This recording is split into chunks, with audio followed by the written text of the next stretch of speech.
que la Sakaise a fait preuve. Ouais, c'est ce qu'on a pu faire écho la semaine dernière où j'étais pas satisfait de l'engagement. On peut pas ne pas être résilient. Et du coup, on a fait preuve de résilience et c'était un point sur lequel l'équipe était attendue. Ça faisait partie de la semaine et en tout cas de la causerie aussi d'avant-match. Donc on n'a pas rompu en deux premières mi-temps, même si on a été beaucoup dominé, en tout cas beaucoup dans notre camp. On a perdu la guerre du territoire en première mi-temps et on a gagné plutôt la guerre du territoire en seconde mi-temps. On a beaucoup passé de temps chez eux et voilà. Donc sur l'engagement et l'état d'esprit, c'était plutôt cohérent et positif.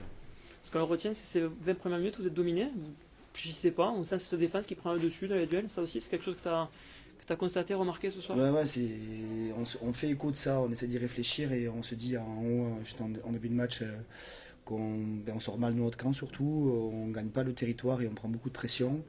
Dès lors qu'on essaie d'en sortir par le pied, on n'avait pas un jeu au pied de qualité et donc du coup on se remettait immédiatement sous pression. Voilà, on n'a pas rompu, c'est ce qui fait aussi l'ADN de l'équipe depuis 2 ans et demi.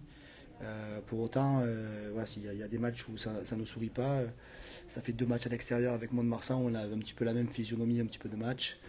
Il va qu'on soit capable aussi d'appliquer la qualité de notre jeu au pied parce que sinon on pourra pas exister sur la durée. Pourtant, dans l'adversité, vous avez aussi des coups à jouer. On a vu des occasions, des turnovers aussi qui ont été pas mal joués. Ça aussi, c'est positif pour toi ce soir. Ça prouve Oui, oui, la mais en capacité fait de on a l'équipe. essayé de jouer, franchement, l'essai qui les fait revenir à 20-15, je crois qu'on était plutôt en place, c'est plutôt un contre un, Nathan rate un contre un dans le couloir là-bas sur Abescat.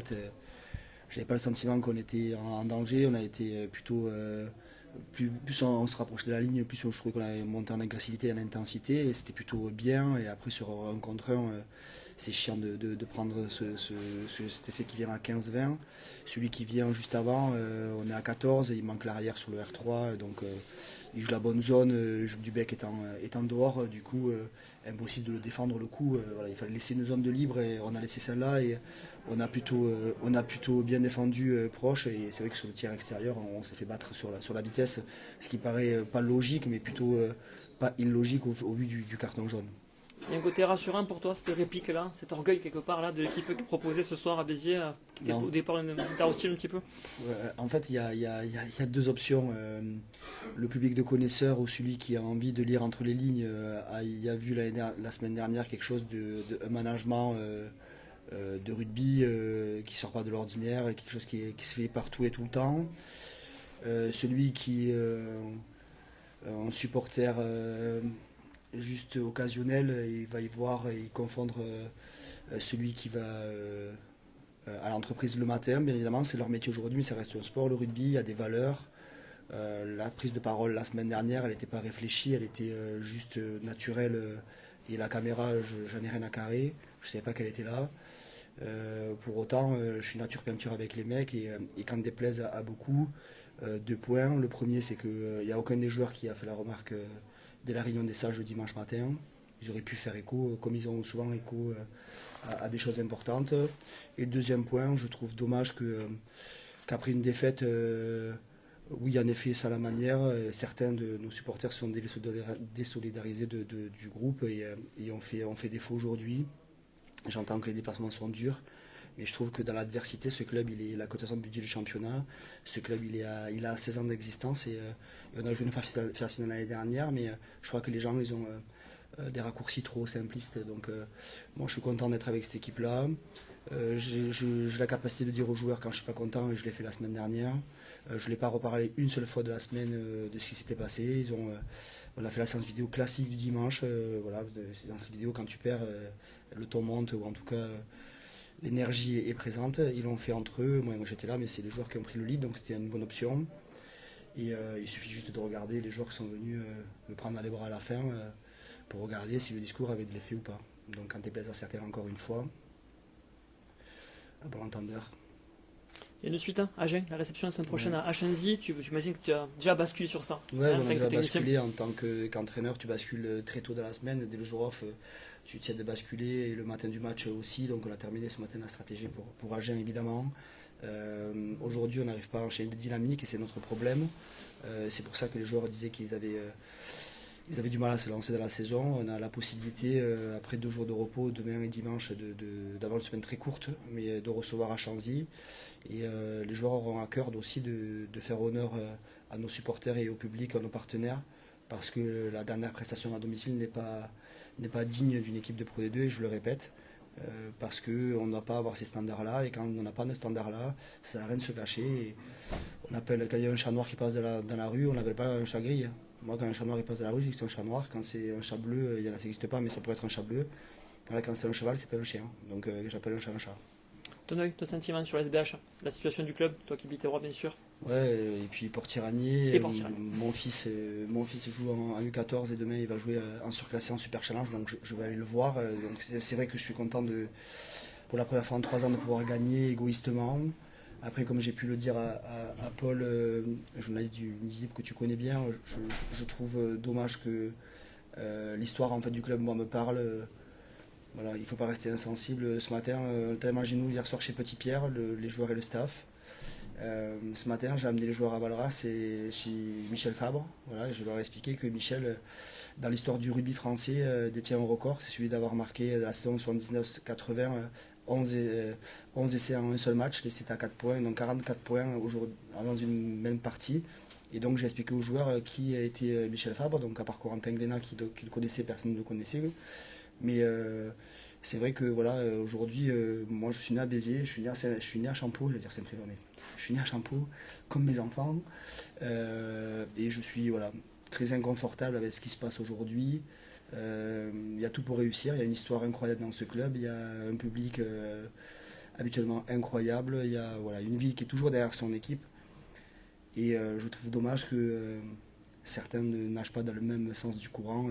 L'Hérault, il n'y a qu'un sens de navigation, et ça serait bien que toutes les parties, les composantes nagent dans le même sens pour que la réussite elle soit bleu et rouge à la fin.